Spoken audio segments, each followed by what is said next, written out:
السلام عليكم ورحمة الله وبركاته ቤተሰብ ከመይ ኣለኹም ወገነይ ኣዝየ ጽቡቕ ኣለኹ ሰላም ፍቕሪ ክሳነት ንዓኹም ናሰመነኹ ሓብኩም ጀማል ዓልየ ካብ ኬንያ ናይሮቢ እንግዲህ እዚ ንሕና ዝሰርሖ ዘለና ስራሕ ኢንተርናሽናል ዓለም ኣቀፍ ካምፓኒ ማንም ሰብ ክሰርሖ ዝኽእል ኣብ ዘለኻዮ ቦታ ኮይንካ ክትሰርሖ እትኽእል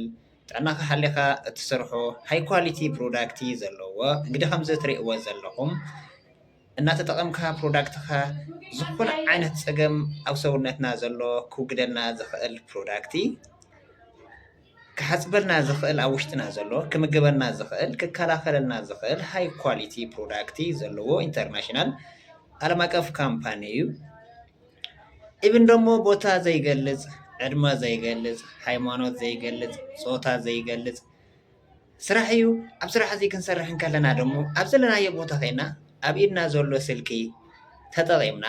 ብዘለና ትርፊ ሰዓት ናይ 10 ደቂቓ ክትኮን ትኽእል ናይ ፍርቂ ሰዓት ክትኮን ትኽእል ናይ 20 ደቂቓ ክትኮን ትኽእል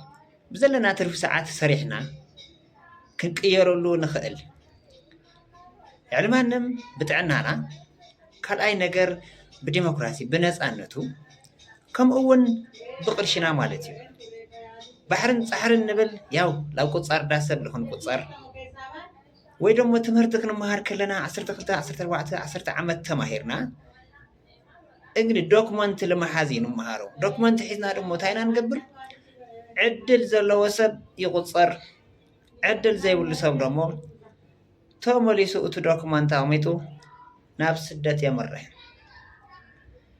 ኣብ ስደት እንግዲህ ኩላትና ነርና ኢና ኩላትና ዝውሕዝ እውን ኣለና ኢና እቲ ስደት ከይዱ እውን ኩሉ የቃንዑ ከይድካ እውን ኩሉ